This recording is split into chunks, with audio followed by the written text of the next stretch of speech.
What's up, everyone? Last podcast was about Gareth Soloway. I hope you're enjoying my podcast. So let's do the second part of Gareth Soloway, and here we go. In that case, we still have to see that because even now I could see that a lot of dumb money is buying a lot of fake coins, and which is actually not a good sign, and we cannot see that. And bear market should not be so small because it's just 10 weeks or so. Yeah. And you're right, and that's so important because if you look at past bear markets where they ended, right? So think about in 2009 after the financial crisis, or in 2001 and 2. The initial move up in the markets, retail investors are always too scared to get in the market.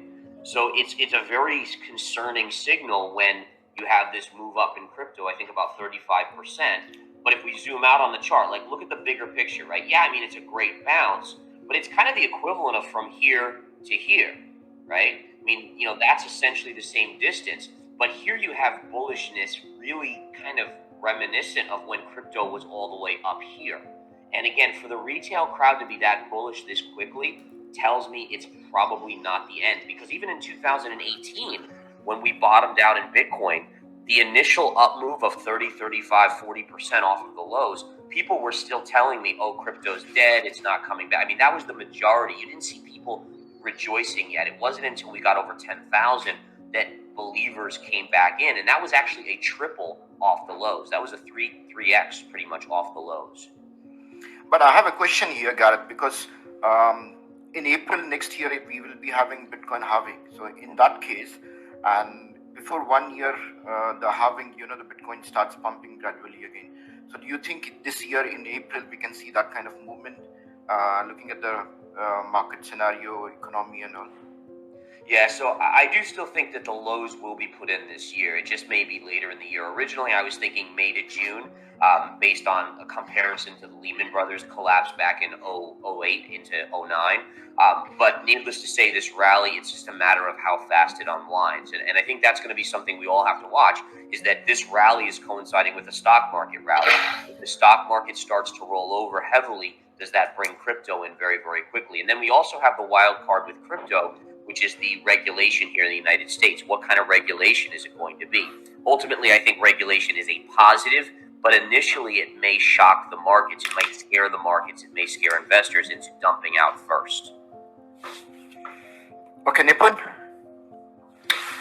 Hey Gareth, so I mean, what would you say that your edge is actually? I mean, I know that people would want to kind of subscribe to your courses to actually get the entire spectrum of your learnings and then your entire strategy.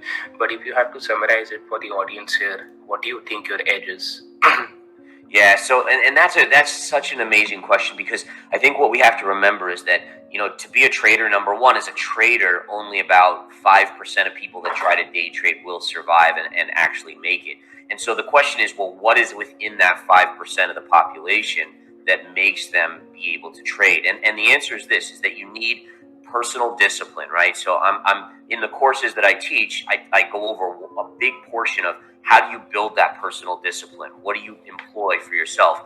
And what I say to people is, in general, the best traders are going to be people that already are disciplined, meaning like, every day, do you have a routine that you follow? Are you strict with yourself? Things like that. Do you go to the gym, or do you go to this? Is there something that you're following already? Or are you someone who just sleeps as long as you want? You just kind of do whatever you feel like, where you don't really have a structure to it. So as a trader, you need structure.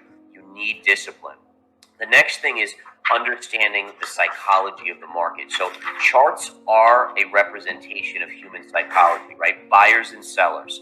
Buyers push it up, sellers push it down. So essentially it's greed and fear.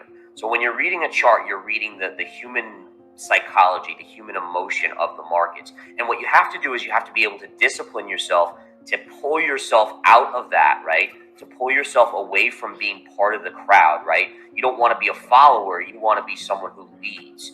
And what I mean by that is that when everyone's excited and telling you that Bitcoin's going to go to 100,000 when it's at 65, you have to be able to say, no, I'm not going to let this hype pull me in, lure me in.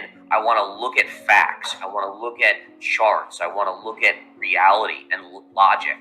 And that'll help you ground yourself. And lastly, obviously, it's the charts. It's reading what the charts are telling you. I always tell people that the charts are essentially like a foreign language. And initially we look at them and we're just like, this just looks like a jumble of mess, like ups and downs and lefts and rights. But if you learn what each candle is telling you, it's giving you insight into the most probable outcome. And notice that I say probable, meaning there's nothing 100%. So I can tell you, right? I mean, I have a lot of good trades, but occasionally I'll have some bad trades. And the key is you want to be the casino. You don't want to be the gambler. The gambler, the odds are kind of 50-50 or worse. You want to be the casino where, yeah, you'll lose every once in a while, but over time, you're always making money.